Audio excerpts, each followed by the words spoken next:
Before you hire a real estate agent, ask them this one question.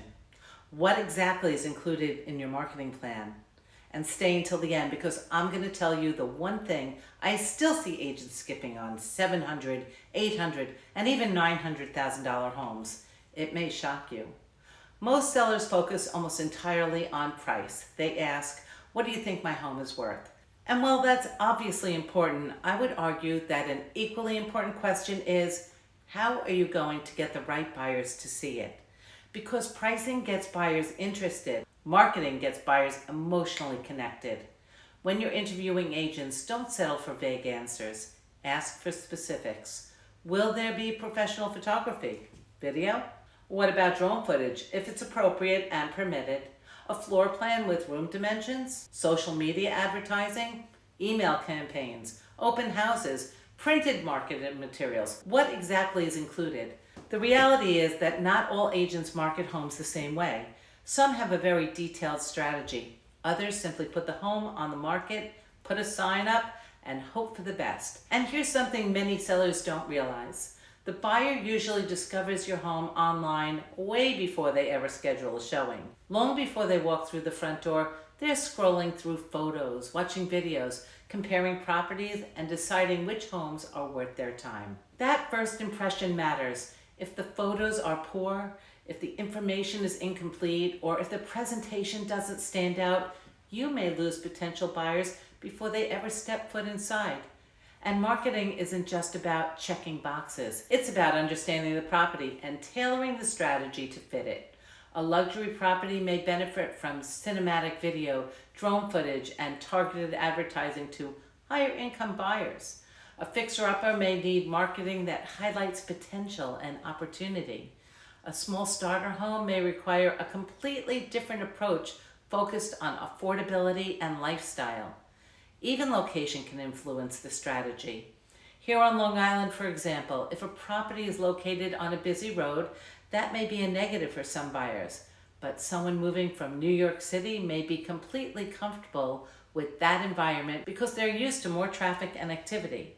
So the marketing should be adjusted accordingly to reach the buyers most likely to see the value in that particular property. Successful agents don't just throw marketing ideas against the wall and hope something sticks. The process should be strategic. It should be thoughtful. It should be designed around the specific home and the specific buyer most likely to purchase it. Let's talk about open houses for a moment. I hear agents say all the time that open houses don't sell homes. Maybe, maybe not. What I can tell you is that several of my recent sales involved buyers who first discovered the property through an open house because their own agent wasn't available at that time. And if you're going to hold an open house, it should be done professionally. Showing up with nothing more than an MLS printout isn't enough. Buyers should be able to walk away with a professionally prepared highlight sheet that gives them important information about the property. If another agent is covering the open house, they should know about the home and be able to answer questions. Sending someone who says, I don't know, I'm just covering for another agent, is unacceptable. Every interaction with a potential buyer is part of the marketing process. I've also had people stop me at community events and ask me about homes they saw in my videos. Were they an eventual buyer? Maybe not, but they knew someone who might be. That's why I believe in using every appropriate tool available. Professional photography, video, social media, floor plans, open houses, print material, digital advertising, whatever makes sense for that particular property.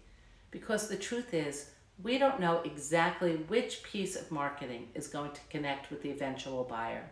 Sometimes it's the photos, sometimes it's the videos, sometimes it's an open house, sometimes it's a brochure someone takes home and shares with a friend or family member. The goal is to create as many opportunities as possible for the right buyer to discover the home. And now for the statistics I promised you.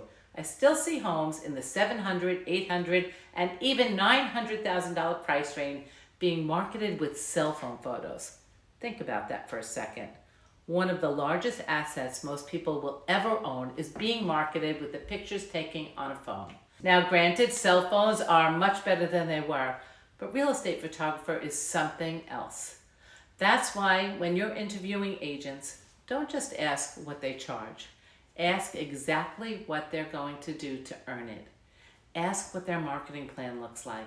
Ask how they're going to position your home in the marketplace.